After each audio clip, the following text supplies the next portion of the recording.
Oh, hi guys. It's just me, Ezra here. It's September 23rd. It's 12 noon Eastern time. And welcome to our Super Chat. What do we call it? The Daily?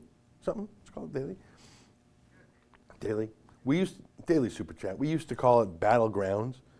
But the whole world's a battleground. I wake up in the morning and I think I'm going to wrestle the entire world today. The entire world. Everything I see makes me want to fight for or against something. I don't know if that's a healthy way to live, but it is the chief psychological therapy the Rebel provides me. It's a job. It's a social group. I like the people I work with. I love the snacks. We have an extreme emphasis on snacks here, shocking to most people. If I'm being completely candid, the chief purpose the Rebel provides me is a form of how to deal with the world, my place in the world, to comment on the world, and occasionally to do something about the world. It's not a religion, it's not a cult, sometimes it's charity. Sometimes I think we make a real difference. Sometimes just letting people know there's someone else who shares their point of view. Sometimes that's all people want. I point out sometimes that we have 1.38 million subscribers on YouTube. I almost immediately tell people who aren't, extremely online that doesn't mean they're paying subscribers, right? You can be an internet subscriber or follower on Facebook or Twitter or YouTube. You don't pay anything for that. You can pay in some ways. Super Chats is one way, but I immediately tell people that doesn't mean we get 1.38 million bucks a month. I wish. But the value of telling people we have 1.38 million subscribers, the largest independent news organization in Canada, is just to let people know they're not alone, especially in these lonely times. You know, this little button here, which I showed you the other day, I don't know if you can see that clearly. It says I am exempt. It's a little lapel button. You just wear it like that when you're going out and about, if you want. And it was an idea I came up with when I was in Niagara Falls, and I saw some kid had written I am exempt just on on a name tag.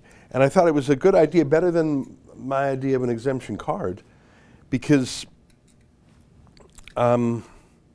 it sort of took the first step. It pushed back would-be scolds, probably eliminated 90% of the scolds you would get, because people would say, oh, he's exempt, I forgot that's a thing. And I really like the idea, so we made these, and we put out a little video about it on Monday. And I checked this morning, Justin, I don't think you were in the meeting, but I think we've sold 1,200 of these in like 2 days. I think that's a lot. They're $10 each. That includes the pin and the shipping. It's not cheap, but some of that cost is the lawyering behind it at maskexemption.ca. I thought that was a lot. 1,200.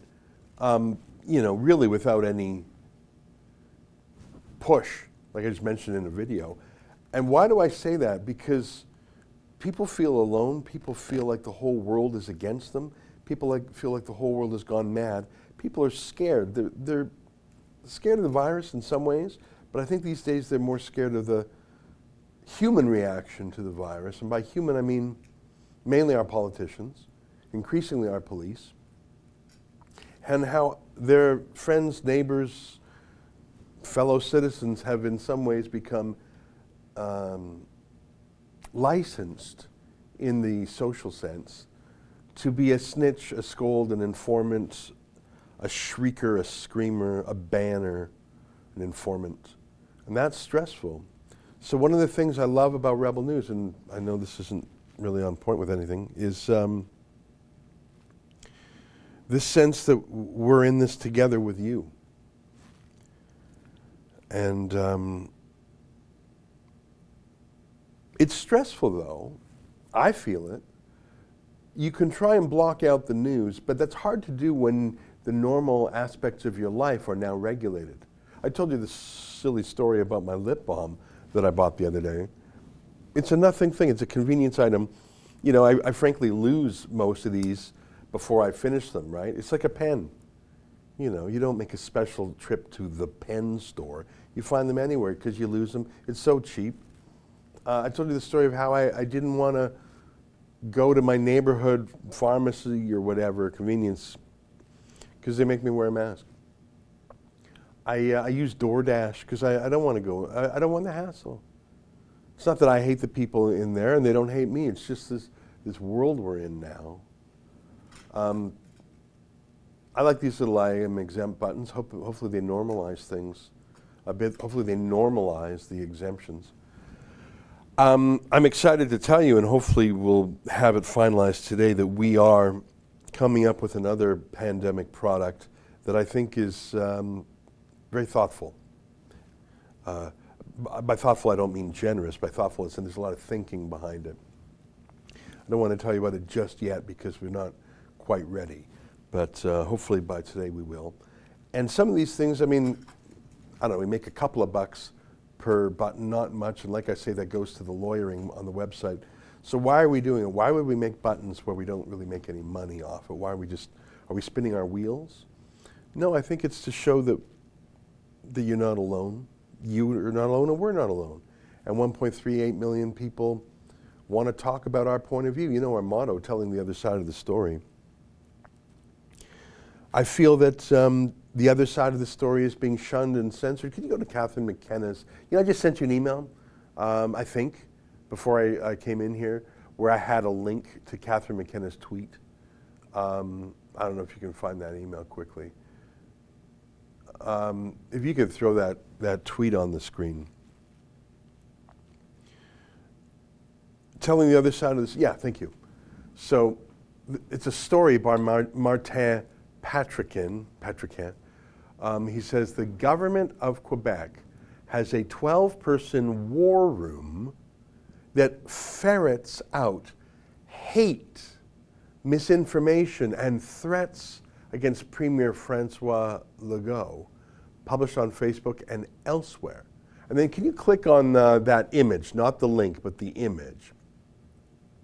The process of removing content includes sending screen grabs, everything from written missives to conspiratorial videos to gifts to Facebook Canada's offices in Ottawa and Toronto, then following up with the company if the content isn't removed. It is a piecemeal operation akin to pulling weeds, and according to the source, Facebook's response has been mixed. They cooperate, but it's hard because Facebook doesn't like to intervene. Now hold that up on the screen for a bit. It's funny to me that they're dealing with Ottawa and Toronto because, as we have reported exclusively in Canada, there's a massive censorship office that Facebook runs in Phoenix. I wouldn't call it a black site because it's not secret. It's called,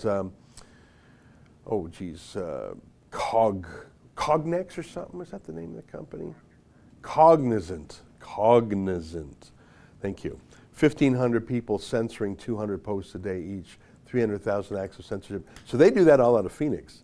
It's rather cute that Quebec is complaining to Ottawa and Toronto when the censorship comes out of Phoenix. So you've got a 12-man team there. Can you put that back up for 1 second, though? But look at the list there. Everything from written missives to conspiratorial videos. And then go back to the, that's the clip, but go back to Martin Patrickin's tweet. Look at how he describes it. Hate, misinformation, and threats against the Premier. So I'm all about not having death threats. So if that's the threats they're talking about, death threats, I don't know why they're talking to Facebook. They should talk to the cops. So I'm totally against death threats, if that's what they mean. But what does that mean, ferrets out hate? Ferrets out hate. What is hate? Hate's a human emotion. What do they mean by hate? Like racial or racist hate? Do they mean that? Or do they mean hate the government or hate the lockdown or hate stupid laws? What do they mean by hate? Hate's a human emotion. How are you going to ferret it out? And can you put it back up first for 1 more second? There's one more word there I want to show in Patrick Kent's. Misinformation. Well, what's misinformation? Is it misinformation when Theresa Tam says masks work? Or is it misinformation when she says masks don't work? Is it misinformation when she says wear a mask when you're having sex? Don't tell me your personal life, Dr. Tam. Don't want to hear it. I have a very sensitive gag reflex. What's misinformation? And is that to be, says who? A 12-man campaign team? So that's a story about a weird censorship black ops operation in Quebec. But look what Catherine McKenna, the Trudeau cabinet minister, said. I think there's a lot that we can do, but the social media companies themselves need to step up. Then look at the structure of this next sentence. We don't have to regulate everything. Okay, that's normally where you put a period. We don't have to regulate everything, period. And you know, it's a very simple rule to life. Ignore everything before the word but. I really like that dress on you, but it makes you look fat. Oh, no. Yeah, I totally agree. We should go out for sushi again, but, you know, anything in life. Yeah, I was going to take out the garbage, but, oh yeah, I meant to fill up the gas tank, but, would you agree with me that in life, you can ignore everything before the word but? Yeah, I think your new hairstyle is really interesting, but ignore everything before the word but, don't you think? I support free speech, but, oh yeah, I'm for a different point of view. I'm for a diversity of opinion, but Salman Rushdie calls it the butt brigade. It's really funny. He talks about it in the context of free speech. Let's go back to Catherine McKenna and look how she uses that word but. We don't have to regulate everything, but if you can't regulate yourselves, governments will. Copy to Stephen Guilbeault. I'm sorry, that's the most terrifying tweet on the internet right now. I have to assume, and by the way, she made this identical tweet in English and French, so this wasn't just cooked up. This was written by her staff, probably. She had the identical tweet en français. So it's not even about living your own life quietly anymore. You know, there's that American Gadsden flag, don't tread on me. And it's a British tradition of, you know, just leave the guy alone. Leave someone alone. If someone's a little eccentric, leave them alone. Man's house, what is it called? Semane's law? Is that what they call the law, the castle doctrine? A man's home is his castle. Semane's case. Yeah, I actually remembered that. From 1604. You can't go into someone's house. It's like a castle. Leave a guy alone. Leave him alone. Private property, privacy. Don't bug him if he's not doing anything wrong. That used to be the way we lived for centuries. In 1604, you know what? People sometimes say, Ezra, what time, if you could travel to any, you know, it's a fun party question. It's like a daydream question. If you could go to any other time other than your own, when would you go? I think the real answer is when I was in my 20s. You know, I don't care when you were born. Would you not like to have your youth again? Maybe my teens, maybe 18, being 18, 21. But if I were to take that question more seriously in the spirit it was meant, I would say the early 1600s in London, Shakespeare was at his most prolific. King James, the age of exploration. The New World had been discovered a century earlier and was starting to come into its own. Adventurers, technology. It wasn't the Industrial Revolution yet, but things were moving. The King James Version of the Bible was being drafted by a committee. How do you have a committee write something? I can't write with someone else. I don't know how to do that. Imagine a committee making a document so perfect as the King James Version.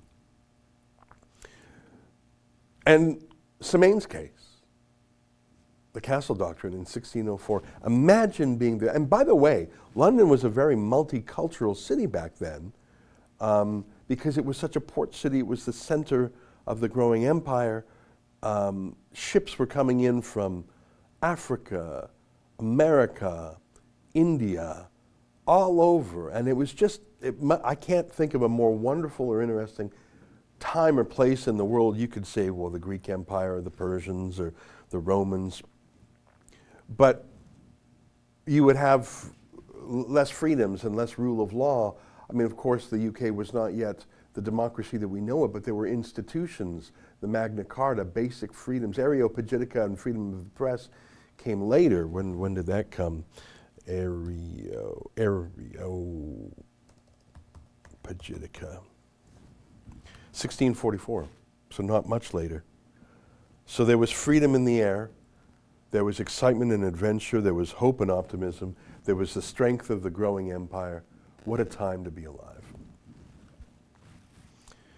I think we've lost some of that today. You can't go outside your house without a mask. You can't go to the corner store. You can't go to school.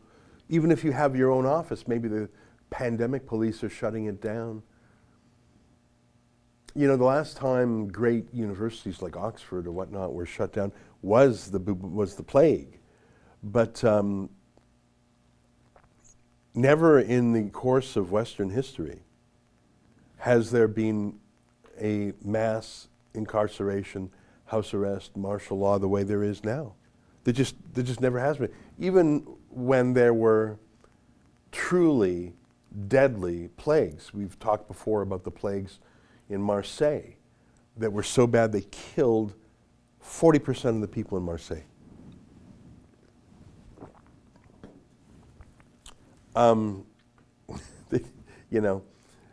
They did not have the same lock. They built a plague wall around the city, by the way.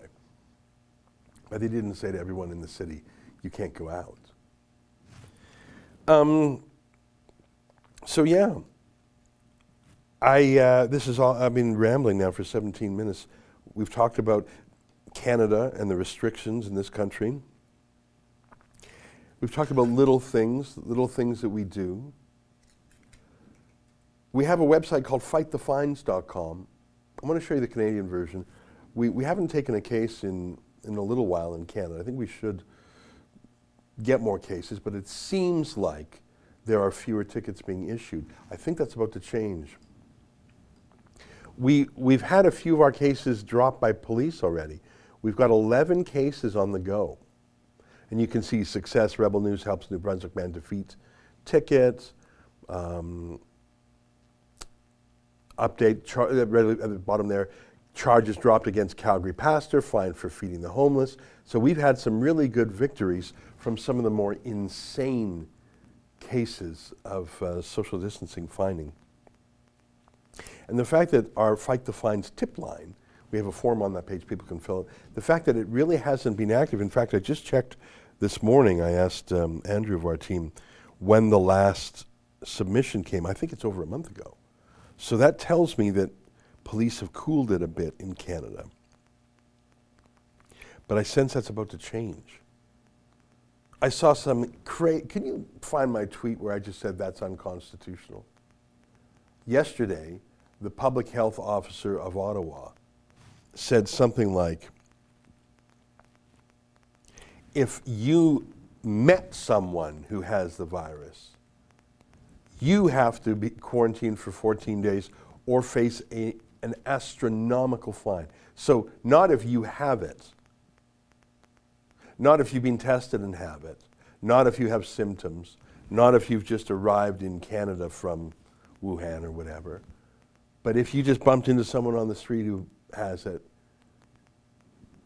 stay at home for 2 weeks or face a monstrous fine. I think I saw that yesterday. I tweet too much, so when I say to Justin, find the tweet, he's got like 100 to sift through in 60 seconds. So I feel like, thank you. So this was yesterday. Breaking, anyone in Ottawa with symptoms of COVID-19 or who came in close contact with a person who tested positive now legally must self-isolate for 14 days or until receiving a negative test, says Vera Etches. I don't know who Vera Etches is. I think she's the deputy health something in Ottawa. She's unelected. This was not passed by any legislature. As you can see, that's obviously unconstitutional, were my remarks. Imagine that. If you came into close contact with a person who tested positive, could be a false positive, by the way. Oh, she's the medical officer of health for Ottawa. And hey guys, she's got a work-life balance. She wants you to know that. You can't have a work-life balance. You have to self-isolate for 14 days, even if you have no symptoms, if you bumped into someone who's got this thing. And I think the fines are staggering. Obviously unconstitutional. Where's the Civil Liberties Association? Where's the opposition? Where's anybody? Is anybody there? Hello? Echo? That's how I feel. That's why I love the Rebel. It's a job, but it's also a place to say, I don't accept this new dystopian world in which we live. I don't accept this Orwellian future that came on us so fast. I don't. Now, we have not had the brutal jackboot on us as we've seen in other places. Do you have that Jacinda Ardern clip? I show this to you. New Zealand, I've never been there. I'd like to one day. I hear it's beautiful. I understand that's where they filmed Lord of the Rings. It's spectacular scenery. It's extremely far away. Like we like to think Australia and New Zealand's right there. No. Even to go from Australia to New Zealand is hours in the plane. It's not close. New Zealand is one of the most isolated places in the world. It's not, like technically Hawaii actually is the most isolated place in the world when you're just measuring from there to any large other population. New Zealand is close enough to Australia that it doesn't count, but other than that, I would say New Zealand is as isolated as it gets. You don't pass through New Zealand on your way to anywhere else. You have to go to New Zealand on purpose. And I don't know, going from memory, it's got what, 4 or 5 million people? So it's smaller than the city of Toronto. It's on 2 islands. It's a little quirky. And I remember all the stories. Jacinda Ardern, who used to be the head of the Socialist International Youth, so she's a bit of a commie. She's a gun grabber, she's a censor, she's really weird. I think she's got some psychological issues. I won't get into those now, and I'm not a doctor, so I don't propose to diagnose her. Everyone was praising her. Oh, you see how women do a better job fighting the pandemic than men. Can you grab me a headline to that effect? I know that sounds insane, but there was this moment in April, May kind of thing, when there was this series of headlines about how women leaders are better than men leaders at fighting the virus because feminism. And it was junk science and junk journalism, and it was just so dumb. But that was sort of the thing. I don't know if you can find those. There was this flurry of them. And the proof of this was, yeah, it's official. Hey guys, it's official. Women are better leaders in the pandemic. A new analysis of 194 countries found that women-led nations have a better handle on the coronavirus pandemic. Not only were infection rates generally lower, fatality rates were also not noticeably lower too. Okay, well then you know it's true, guys. You know it's true, until suddenly it wasn't, until New Zealand just panicked. And the thing is, they locked down the country, and so they basically, but they didn't really, I mean, you either seriously put your country in like an airtight container, like plastic wrap or Tupperware or something, because if you let a single person in, they may have the virus. That's why cities like Marseille and Venice had a 40-day quarantine, 40 giorni, where you literally stopped everyone from coming in until they got a clean bill of health, it was called. They had to stay on an offshore island, the Lazare or the Lazzaretto, for 40 days before you. So if you're not going to quarantine everyone coming into your country for 40 days, you're not going to catch it all. So some people arrived in New Zealand and spread it. And so suddenly they went from, wow, girl power, woo! New Zealand totally missed the pandemic because we're led by girl power. It's amazing, My Little Pony. And then it all went to mush because no one had built up herd immunity. They didn't slow the spread. They thought they stopped it, and then it came in. So then they went to mandatory quarantines from which you will never leave if you don't get yourself jabbed or tested. We just saw that the female head of public health in Ottawa, girl power, has said anyone who comes into even contact with a virus case has to isolate for 14 days or else. What? Is that maternal instinct coming out? Women can just be as brutal as men, absolutely as brutal as men. That's just such a weird thing to hang your hat on. So watch this ghoulish Jacinda Ardern. I just can't look at her face without thinking about her personality. I mean, physiognomy is not a real thing. I don't think it's a trustworthy way of judging someone, although nonverbal communication and facial expressions are an important part of how we deal with each other, which is why masks are so socially distancing. Not physically distancing, but you put a mask on, you're distant. You lack communication. Watch Jacinda Ardern without a mask talk with a bit of glee about putting people in prison, really, forever, really, until they do what she says. Listen to her say this. That I wanted to, I've got a number of questions about people refuse, what do we do if someone refuses to be tested? Well, they can't now. If someone refuses in our facilities to be tested, they have to keep staying. So they won't be able to leave after 14 days. They have to stay on for another 14 days. So it's a pretty good incentive. You either get your tests done and make sure you're cleared, or we will keep you in a facility longer. So I think most people will look at that and say, I'll take the test. She was smiling there. She was speaking with some glee. You could see it because she wasn't wearing a mask. So you're in a government facility. I'm not going to call it a prison, but you are in prison there, so I suppose it is a prison. Take the test and we'll let you out in 14 days. Okay, you won't take the test? We're going to add another 14 days. You won't take the test? We'll add another 14 days. So you have a choice. Now, that's different than being jabbed with a vaccine, and I can understand why someone might be tested to get out. But imagine the medical thinking, the legal thinking of, we're just going to hold you in prison forever. There's no medical basis for that. There's no legal basis for that. But that's the Prime Minister of New Zealand just giggling, because she's a girl, so she's allowed to giggle. And yeah, girl power.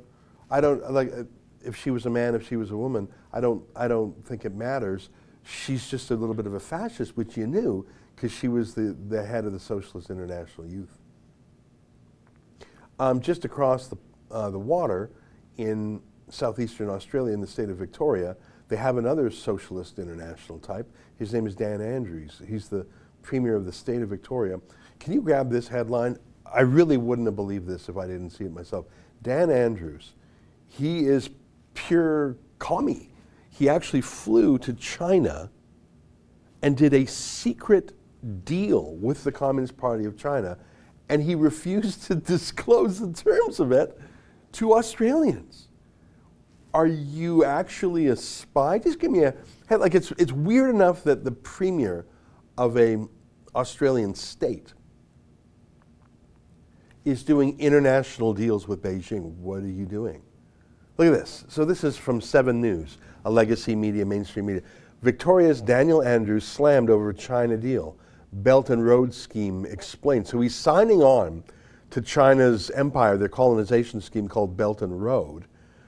But it's secret. Scroll down a bit. The controversial Belt and Road Initiative has been in the news over the past 7 days, but what exactly is it and how does it affect Australia? Victorian Premier Daniel Andrews said his state's proposed deal with China will bring much needed jobs. But help me find the part where it says it was secret. That's the insane part. Contemporary Silk Road, so obviously they love the deal in this channel here. Why is it controversial? So it's basically agreeing to be part of the Communist Party's plan. This talks about the Belt and Road, which is fine, but he signed a treaty, which I think is probably illegal for a state premier to do. But he kept the terms of it secret from his own citizens. How? And that's, people just roll over. So you see what I mean? He's a socialist. Jacinda Ardern's a socialist. One's a boy, one's a girl. It's irrelevant. They're both socialists, communists, China lovers. Jacinda Ardern herself was implicated in taking massive donations. Yeah, look at this. Victorian Premier Daniel Andrews is facing growing pressure to see sense and tear up a secretive deal with China that even Labour voters don't support. So they didn't have a vote on it, so it's just polls. A new poll, blah, blah, blah. Who cares what the polls say? The thing is, Andrews' government blindsided Canberra, that's the capital, with the announcement that it had signed the state up to the Communist Party's program.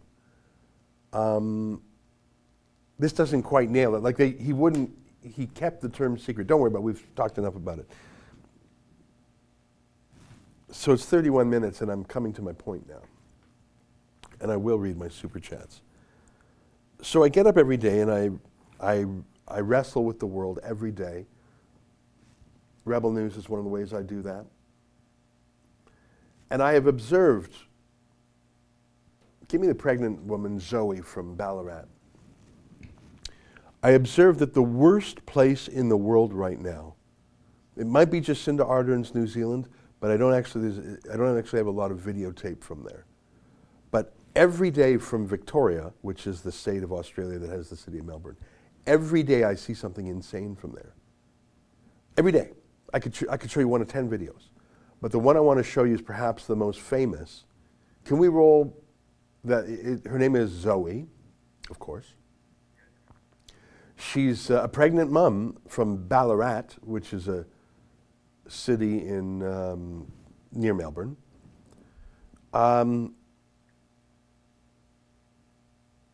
She wasn't out and about. She had simply made a Facebook post about opposition to the total lockdown, because that little commie, Daniel Andrews, has locked down the entire state of Victoria. They have checkpoints on the road. You have to have a permit to leave your house. They're arresting grandmas sitting on the park. They really come after pregnant women. It's really weird. The craziest video I've seen in the entire lockdown has been from Ballarat.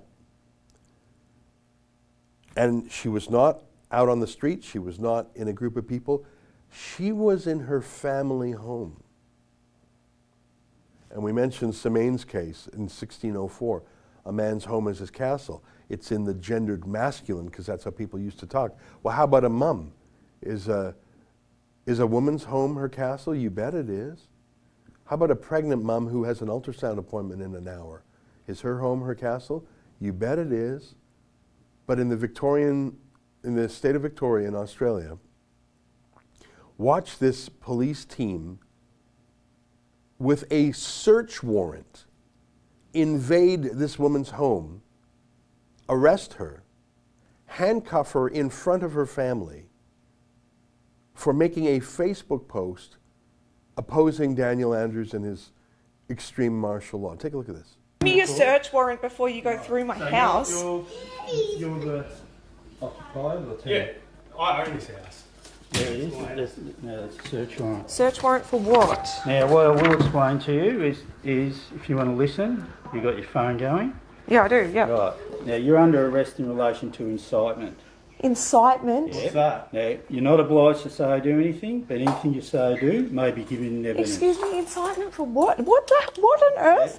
Yeah. Excuse me, what on earth? Just put your phone down. Can you like relation record to- this? I'm in my pajamas. What's I have this? an ultrasound in an hour because Yeah, I'm she's pregnant. pregnant, so I'll take it easy.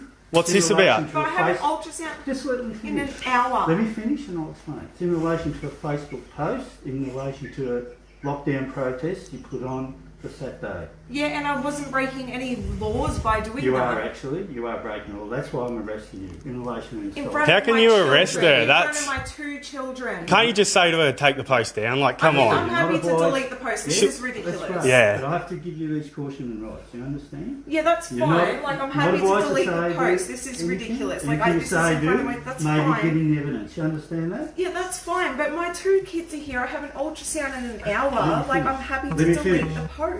You also have the right to communicate with or to communicate with a legal practitioner. You understand those rights?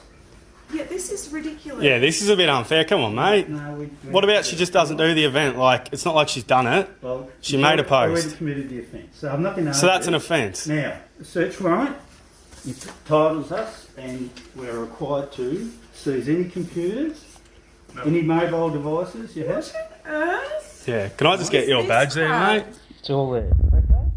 You understand? No, I don't really understand what I've done wrong.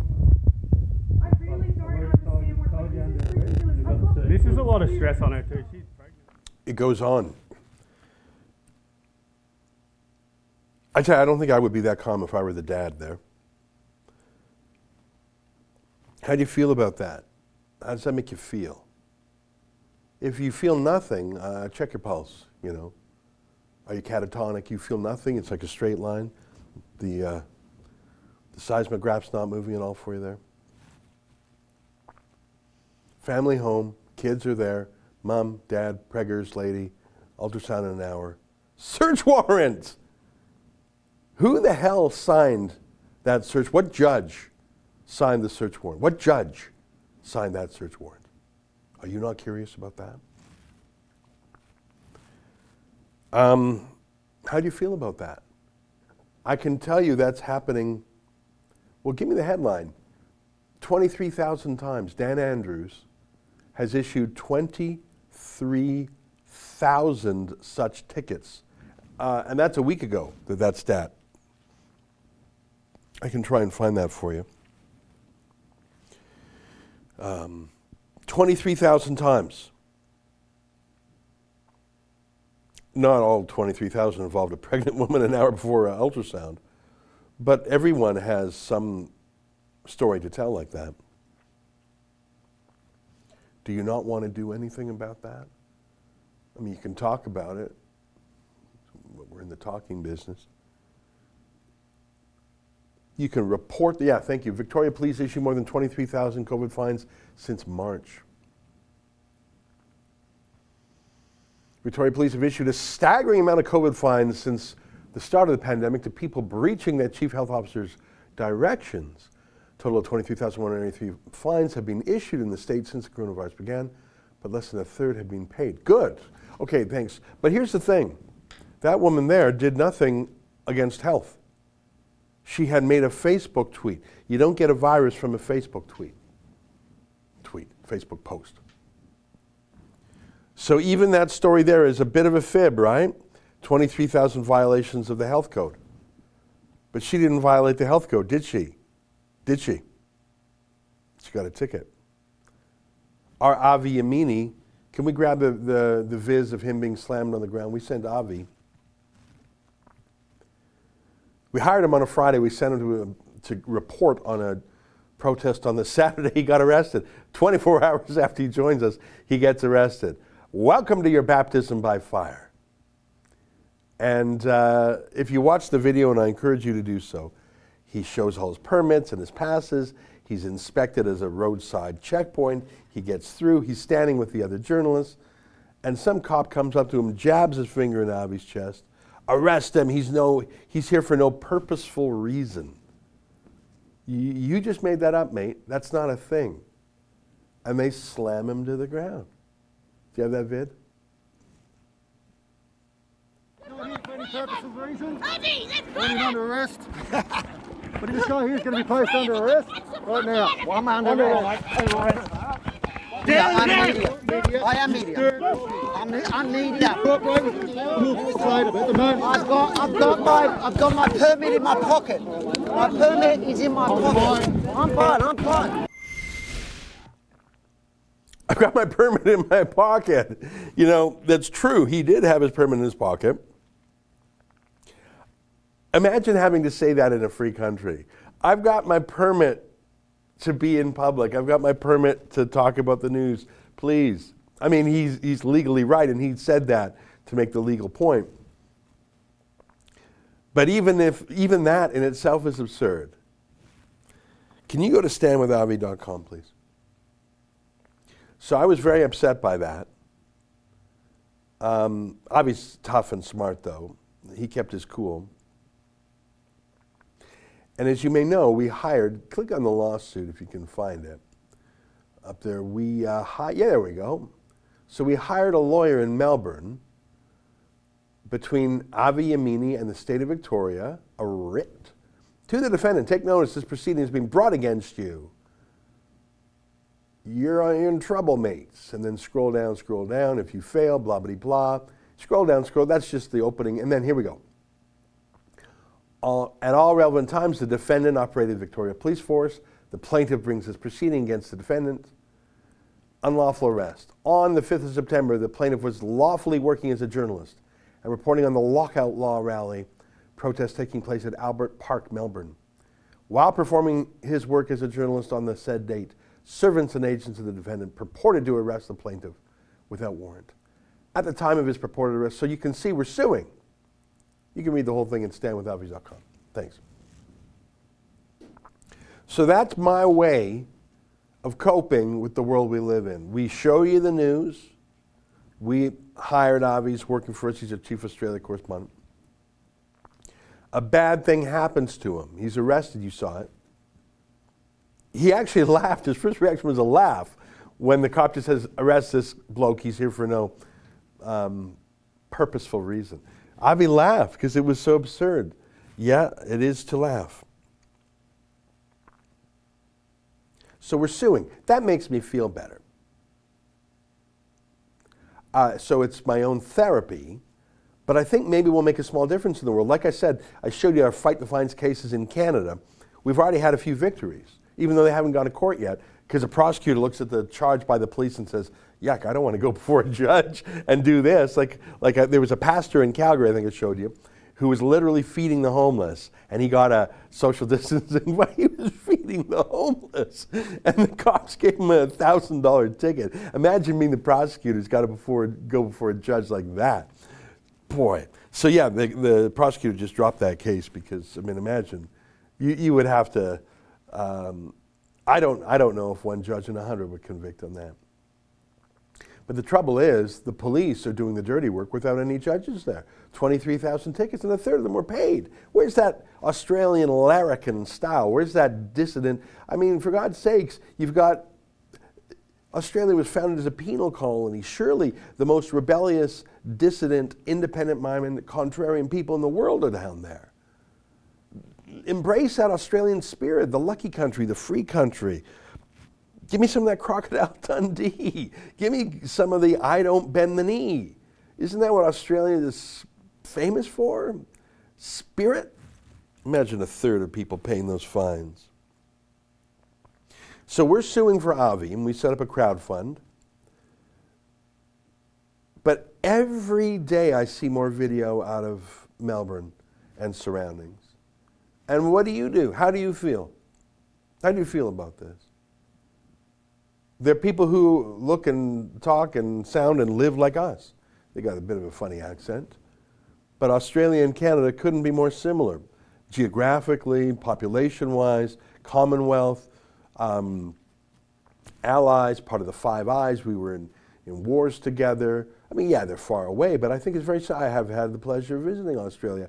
It is quite like Canada in many ways. If this can happen there, it can happen here, I put it to you. But more to the point, it is happening there. I live in Canada, but am I, as John Donne said, give me John Donne. No man is an island. Can you give me that poem? You know, you can't heal the entire world. D-O-N-N-E. No man is an island, entire of itself. Every man is a piece of the continent, a part of the main. If a clod be washed away by the sea, Europe is the less, as well as if a promontory were, as well as any manner of thy friends or of thine own were. Any man's death diminishes me, because I am involved in mankind, and therefore never send to know for whom the bell tolls. It tolls for thee. Oh, there's the Old English version. That's right, because John Donne was hundreds of years ago. Look at how that's written, eh? No man is an island entire of itself. Every man is a piece of the continent. I love how they spelled back then. A part of the main. If a clod, capital C, be washed away by the sea, Europe is the less. Oh, that's lovely. I forget what the word promontory means. Is that like an outcropping? As well as if a manner of thy friends or of thine own were. Any man's death diminishes me. Isn't that nice? Any man's death diminishes me, because I am involved in mankind. And therefore never send to know for whom the bell tolls. It tolls for thee. I wonder who that bell's ringing for. There's an alarm going off. I wonder who it's for. I wonder who should answer it. Never send to know for whom the bell tolls. It tolls for thee. What was the year of that? Scroll down. Scroll down. Do we know when that was published? I can't remember. Was he a contemporary of Shakespeare? John Donne. That's just such a great little poem. It's so short. Yeah, look at that. Born 1572, died 1631. I just said if I had any time and place in the history of man, I would like to be in London around 1600. There's John Donne. There's William Shakespeare. There's a ship coming in from the 13 colonies. I don't know if there were 13 of them then. There's a ship coming in from India. There's a ship from Egypt. There's the committee of secretaries writing the King James Version. I mean, what a time to be alive. They had more freedom then than we have now. I'm not sure of that, but I think in some ways they did.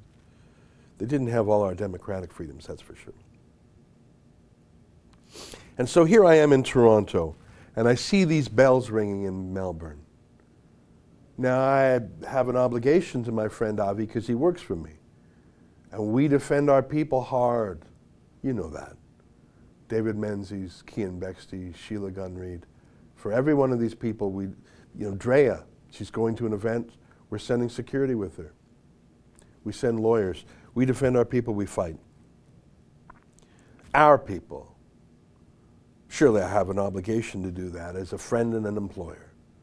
I probably have a legal obligation too. But what about some clod that falls off the main? I don't know him. I don't know Zoe in Ballarat. Why would I care? I'm in Toronto. I've never been to Ballarat and never will be. I've been to Melbourne. I really like the city. What do I know about Zoe? Shouldn't her husband help her? And actually, by the way, a local, and I think her husband kept her cool. I'm not criticizing him. I'm just saying, it's him. It's not me. I'm not her husband. Now, there is a civil liberties group in Melbourne who's helping her, so let me point that out. But I see the cases in Australia. And do I not have to answer the bell tolling? Well, yes, I do.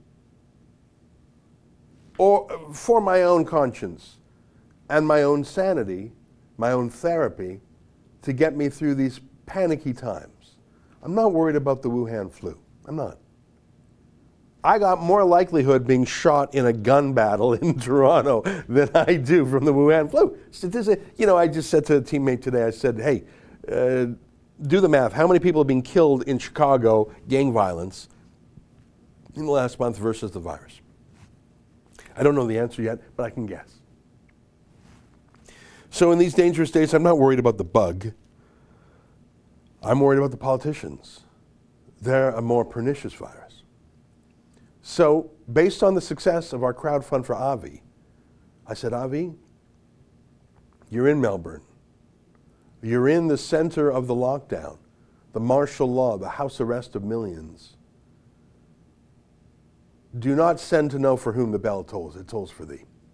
So can you go to Avi's crowdfund vid that we uploaded last night in their daytime Australia time? Take a look at what we're doing in Australia. Ladies and gentlemen, today I have really exciting news that I have to share with you and that I need you to pass along. Because I'm not the only Australian who needs help to push back against the crazy fines and arrests. In the state of Victoria alone, more than 20,000 people have already been issued extreme fines.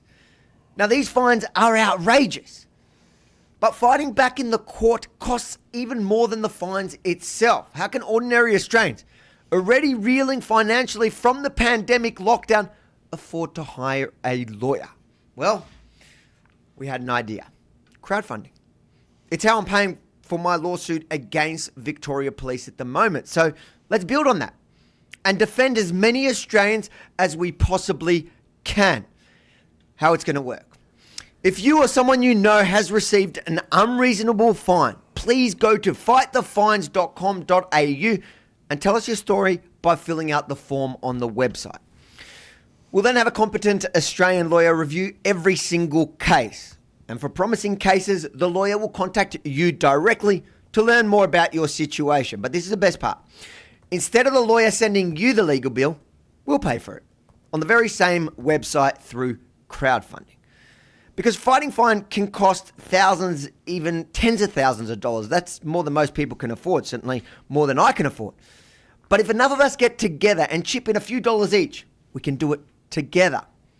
And what I'll do then is I'll interview you and the lawyers to tell the world the story. It'll be a teachable moment to remind Australians, including the police, that our civil liberties are an essential part of our democracy and we need to bring things back into balance. It's our plan to defend as many Australians as possible, to help turn the tide against the abusive fines and lockdowns that have affected so many of our people. So, please, right now, go to fightthefines.com.au. If you've received an outrageous ticket, fill out the form and tell us about it. If you haven't received a fine, but you want to help us defend those who have, click on the crowdfunding button on that page. Then, all you got to do is make sure to check back soon because we'll be posting videos and stories about all of our cases on that page. In fact, we've already got our first fightthefines.com.au case. I'll have that story later this week because individually, this battle for civil liberties feels hopeless. I know. But together we can do it. I promise. What do you think of that? We put that up late last night, Toronto time, which is the daytime in Australia. I'm finding it difficult to keep my time zones straight. They're 14 hours different than us, if I'm not mistaken. And since that time, can you just phone, text, or I just emailed Andrew. I asked him to tell me how many, over 30, thank you. I said, how many cases have we had referred to us on that page? And I just heard from Justin via Andrew that we've had over 30 in 12 hours? Not even? 12 hours. Can you go to the fightthefines.com.au page? Because I want to show people what it's like. So there's obvious video. Help support our fight for civil liberties. Donate. But just donate in other currencies. Tell us your story. Do you see that there? So click on that. Yeah, just click on that. Tell us your story, free legal defense. So that form on the right there, it looks small, but you can type as many words as you need. So tell us your story, and then give us your name, email, and phone number, and then send. And we have had over 30. Here, I'll read the words on the left. If you've been fined during the pandemic for no good reason, please use the feedback form on this page to contact us in confidence. You may be eligible for free legal defense, where we help fight your ticket for free. Rebel News reserves the right to select and fund cases at our sole discretion, and we will request your appearance on air to promote your case. But this is an opportunity like no other, a chance to correct this country's wrongs and to stand up for the little guy. If you haven't personally been affected but want to help out, please click here to chip in what you can to help us fight these fines. Thank you, and let's get to it. That's the Aussie spirit. Right on, mate. I'm not going to try my Australian accent because I've lost all my accents. When I was going to the UK every month, I had a pretty good UK accent down pat. I got an email. 31. Andrew says 31 cases to be exact. And I have some of them here. I'm not going to show the front of them because they are confidential. Some of them are quite detailed. We're going to look through them. I can't believe, I encourage people to still fill them out because obviously we're going to sort them and take the most promising cases. But doesn't that tell you that there's a need for help? And I think it's up to us. Now, I don't want Canada to subsidize Australia, although we're going to give them a head start. I want Australians to retake their country. And Avi's the point man on this, and you can see it's fightthefines.com.au. That's the Australian suffix. In Canada, we got fightthefines.com. That's just what we're using in Canada. But we know how to do this, and I should tell you, the first case, other than Avi's, we've taken the first case already. What day is it in Australia? It's tomorrow in Australia. Let me just do my math. It's 3 a.m. tomorrow in Australia. We will have news on our first fightthefines.com.au case later today in Australia. That means tomorrow in Canada. So we actually went ahead and took the first case before we put the website up.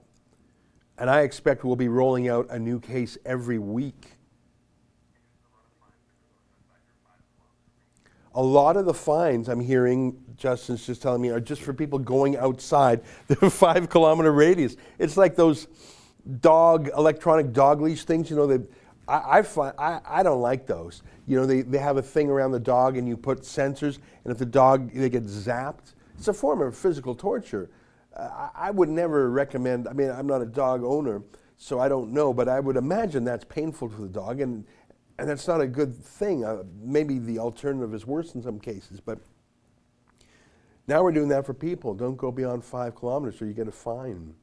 No, it's not how we do it in the free world. Now it's 12:57, so let's get to those super chats because it's the least I can do with so many supporters. Pink Phoenix Nails, $1.49, thank you. Lee for Japan, 610 yen. Greetings from Japan. Translating China virus into Japanese has been completed. Correcting errors is in progress. Go Rebel News. Well, thanks very much. Flat Earth Data, $7. Ezra, you make me proud to be an honest truth seeker. Thanks for doing your part, giving us hope for a just future, a better one. Thanks, Rebel News. Oh, we got a whole team. Don't we? And I just told you about what we're doing in Australia. I feel good about that. Frankly, I'm looking for someone in the UK. Tommy's doing his own thing. I had some other journalists there, but we don't have any people on the ground there. I got a great lawyer. I need an Avi Yemini in the UK. I'm looking for one. Trustworthy, on message, understands our freedom ideology, works hard, self-starter, can operate far away from us, different time zones. I need a journalist activist on the ground in the UK before launching our UK Fight the Fines. It's impossible without someone on the ground. El Antonio Chevalier, $5, thank you. Covert Cop Watch, $5. Hey, Ezra, putting in some work stopping police brutality. Check it out. All right. Wanda Granada, $3, thank you. Joyful Heart, $5, thank you. Adam Clark, $7. If there was a snap election, do you think Max Bernier and PPC have a chance? Much love to Rebel. I like Max Bernier. I like what he stands for. I like the way he thinks. I like his populist, nationalist, democratic style. If I am to be candid, I do not think that his party will get much of the vote, and I don't think it'll push through to become in first place anywhere. He lost his own seat, to my regret. So the idea of him coming in first anywhere, remember, that's our system. It's not a proportional representation. I think that they'll get 5-10% of the vote, but that's not enough to punch through in the first place anywhere. I wish it were otherwise. Bill Howie, $5 on BC election. Please invite all leaders for an interview, especially Conservative leader Trevor Bolin, who will pull anti-Trudeau and anti-carbon tax votes from the BC Libs. Well, we've got a reporter out there, Drea Humphrey, and she's just great. Matthias Vur, $10. Just saw your George Soros vid from Friday. Tucker Carlson picked up on the DA angle too on Monday. Since there is some consideration for 14 or 15-year-old George under a father, what about Omar Khadr? I have a very long answer to that. In fact, it's so long I actually published a book called The Enemy Within, Terror, Lies, and the Whitewashing of Omar Khadr. So I have sort of a 200-page answer to that. The short answer is that Omar Khadr chose to be a terrorist. I don't have the time to get into it now because it's 1 p.m. But if you bring that question up with me early in the show, and I know I left the Super Chats late, I will go deeper. Maybe I'll read some excerpts from the book. How's that? Where were we? Fraser McBurney, $5. If you live in New Zealand, you will be voting for that Wittick. If you live in Australia, will you be voting for that Bastage? In Ont, I will not vote for Ford. It's very hard. I mean, where's the opposition? Is anyone in the UK, Australia, New Zealand, Canada, have the courage to speak out against these civil liberties violating overreactions? Michael Lefebvre, $5. What in God's name are they going to do when we the people decide not to stand for it? All these mothers work for us. We vote them in. Well, I challenge the premise of your question. When we the people decide not to stand for it, show me where that's happened somewhere, please. Maybe in America where they have the Second Amendment. Show me the pushback in Australia, New Zealand, UK. Show me. I'm waiting. Dentor 59, $10. When a dog senses your fear and attacks, stand up against these Orwellian tactics. We're trying in our own small way, but we are small. Mark Ellum, $5. Thank you. Colleen McLaren, $14. This is just horrific. If this is happening in Australia, how soon will it be happening in Canada? Not long if Trudeau is left to his own devices. God help. Well, you know the saying, pray like it all depends on God, work like it all depends on you. Another way of saying that is God helps those who helps themselves. One of the reasons why, and people ask me all the time about QAnon and other things like that. One of the reasons why I don't like that belief system is because it is a placebo. It is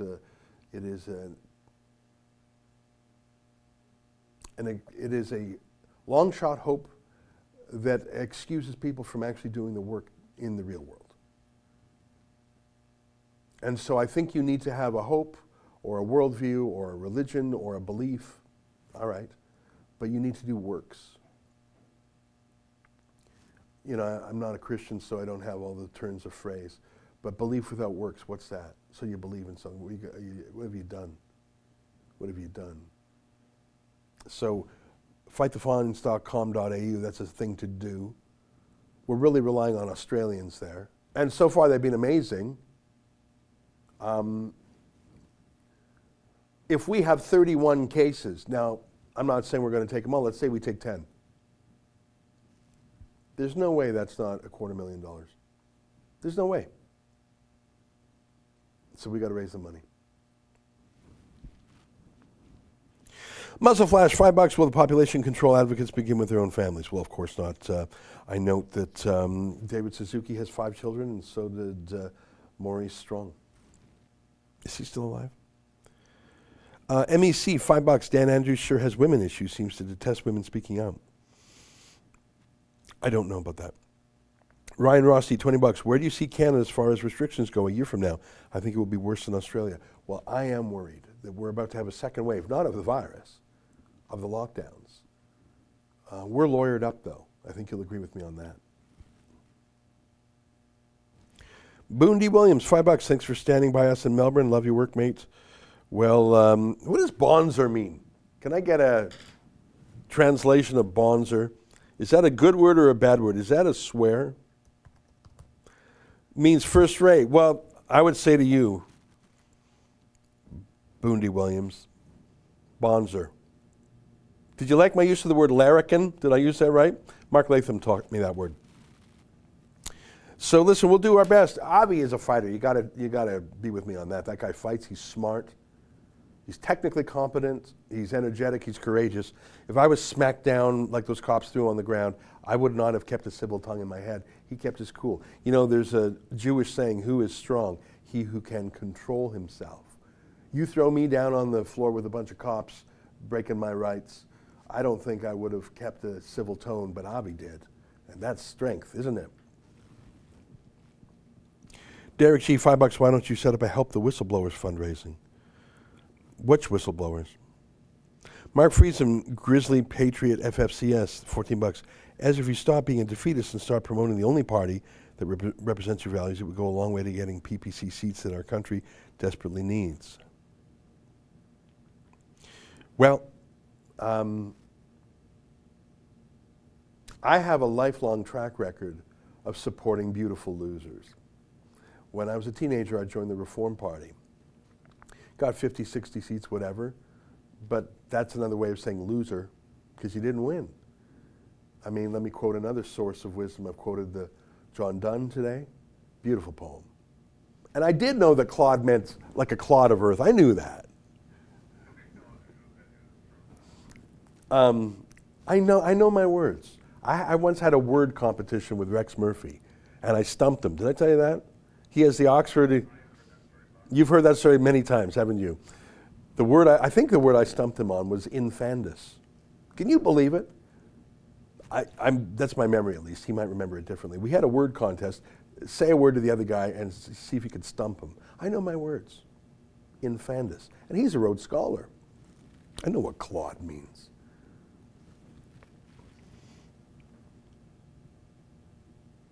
Colleen McLaren, $21. Belief without works is dead. That's the phrase. That's what I was looking for.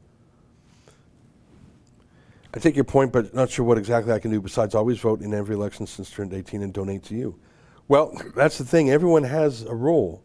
Belief without works is dead.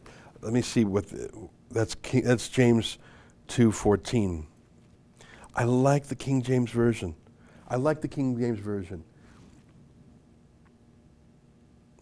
There's New King James. I want to go for the King James. I'm just going to.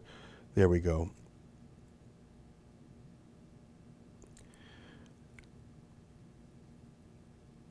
What doth it profit, my brethren, though a man say he hath faith and have not works? Can faith save him?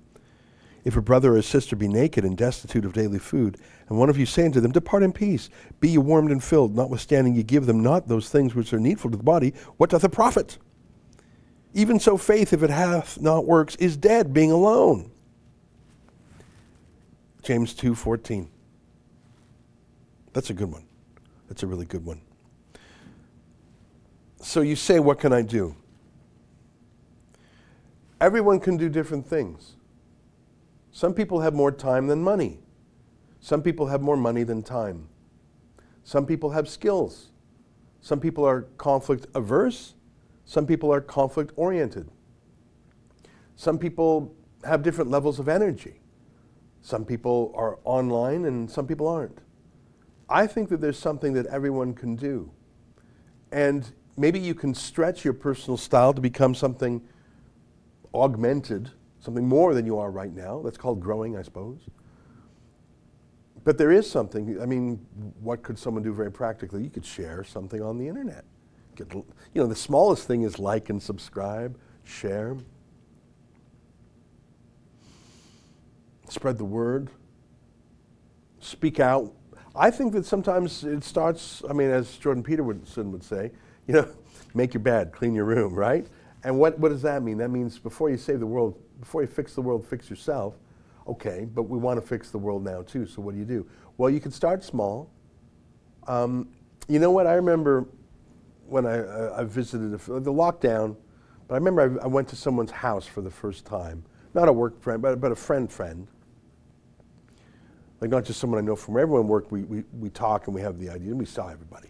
But I went to someone's house and, what do you think about this? What do I think about, like you just, and he thought it was BS, but he wanted me to say it first. He thought the whole lockdown was BS, but he wanted me to say it first because he didn't want to go out on a limb. And then we both sort of agreed the whole thing was BS. He needed permission to say it. He didn't want to say it first. So maybe that's, you're asking what you can do. Maybe you can be the one to say it first. It's a little bit dangerous. I had a neighbor on one side, and I told him we were doing some playground liberation. I won't get into that right now, snipping those police tape.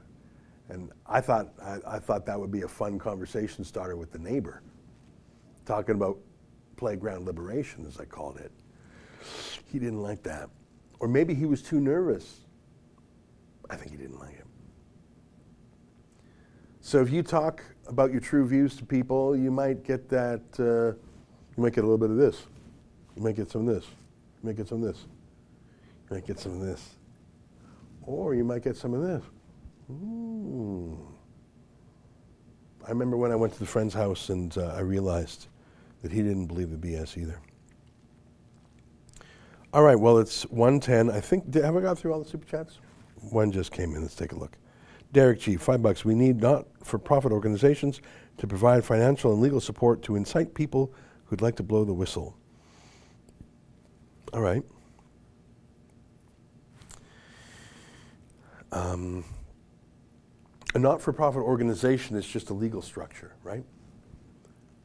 You could set up a legal structure in one day. You could buy it off the shelf, really.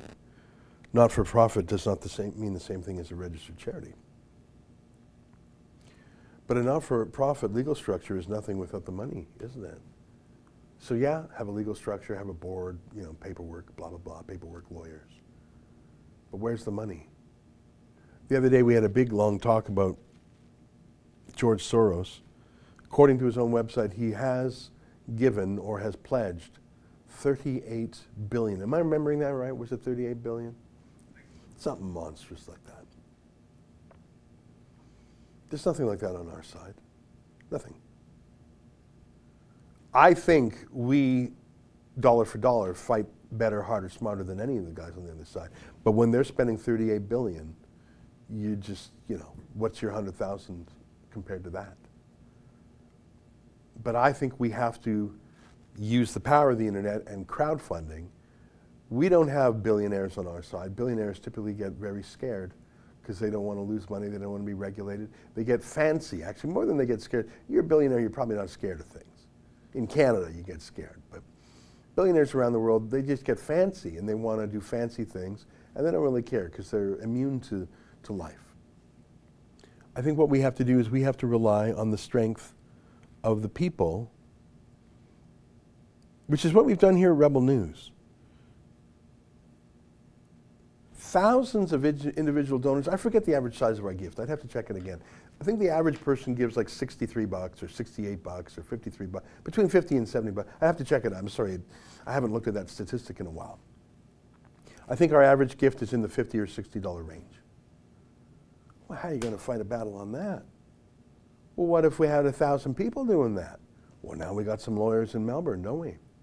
Okay, what about here in Canada? Okay, well, let's do that too. I'd love to find someone in the UK. I got a lawyer on standby. We got a list of friends in the UK. We built up with our battles with Tommy.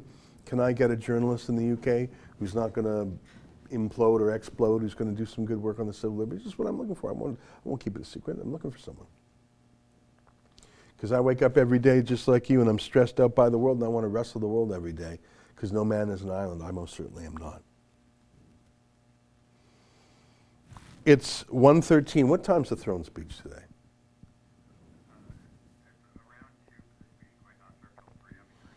All right, I hear it's around 2, but the speech might not start till around 3. So I'm going to sign off now.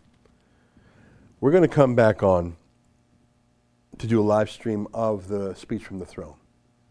Some of it I'll chat, like when I'm in the little corner and we'll do that. And then Justin Trudeau, Canada's figurehead prime minister, really in name only, Chrystia Freeland has taken over the actual work part. He's got an important speech today. I don't believe that, but he's always been a dramatic thespian. I think he'll, he's got a lot of, he gets into his first date kind of talk, second date move. Hey, Canadians. Like he gets sort of gross and head bobby. So I think there's going to be some attempt to connect with Canadians. I wonder if he'll shave his beard. Until he shaves his beard, I don't take him seriously. He's still in vacation mode. He's been in self-hiding, self-quarantine for 6 months, even though he hasn't tested positive for anything. He's been living apart from his wife and kids since at least March. I think he's mentally checked out, so who knows what this is about. Maybe he's really setting the table for an election. Wouldn't surprise me. Why would it be surprising? So we're going to cover, what's that, at 6 p.m. tonight? Is that when that is? Yeah, well, the speech is at 6:30, so we'll start at 6. So I'll be back. I'm going to be in this chair for much of the day. I've been sipping on my Red Bull, so I'll hopefully keep the energy level.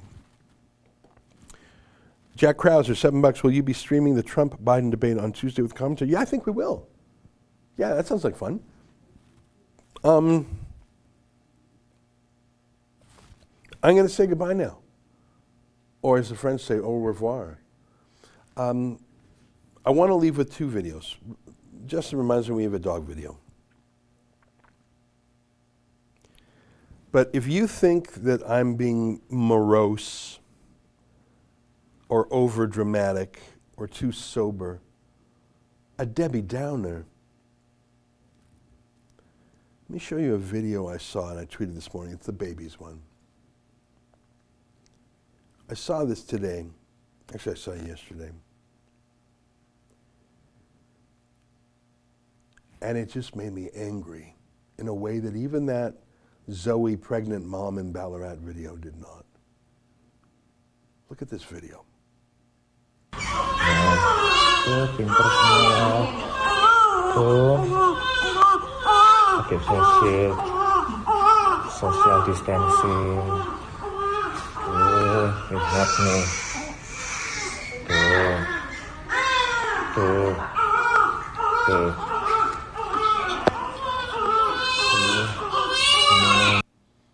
What the actual frick? I'm not going to swear. What the actual frick? There's no science there. There's no medicine.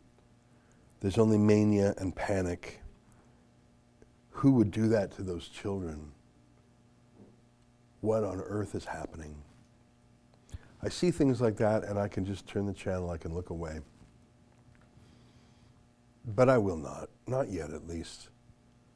Not yet, at least. You know, I'm quoting lots of aphorisms. You know, the one I've quoted before. It's not up to you to save the world, but neither are you free to do nothing. I see that, and I think I'm going to do something, even if it's small. Hey guys, I got a button. That's small. Fundraise for lawsuits, that's maybe less small. Provide a way for 1.38 million people to know they're not alone and someone else is telling their side of the story and we're not all marching quietly and going along. Can you give me that meme of the one guy at the Hitler rally that's not Sieg Heiling? You know the one I mean?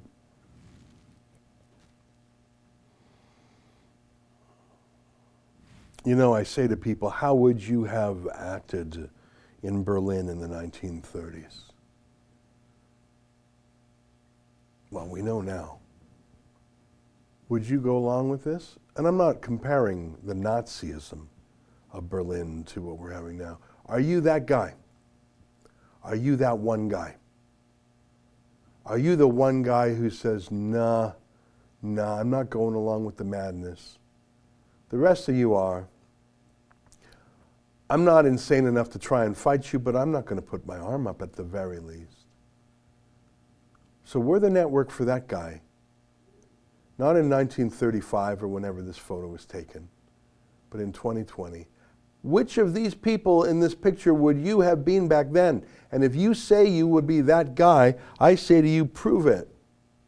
Have you done anything to prove it? Because now's the time to prove it. All right. Justin every day curates a dog video, which makes us 14% to 34% happier. Mark Friesen, voting for winners that are destroying our country is the answer. Canadians voting like it's a football game is our problem. Pathetic. All right, well, Maxime Bernier is going to throw his hat into the ring here in Toronto in a by-election that's coming up. Let's see how that goes. I wish him well. I don't live in the riding, but let's see how it goes. Okay, Justin, I'm counting on you to make this dog video make me 14% to 34% happier. I'm going to say goodbye to everybody now. I'll see you at the throne speech. It's around 2 o'clock, I think, something around then. And then I'll see you at 6 p.m. for Trudeau's speech. Until then, goodbye. And let's watch this dog video together, feel a bit better.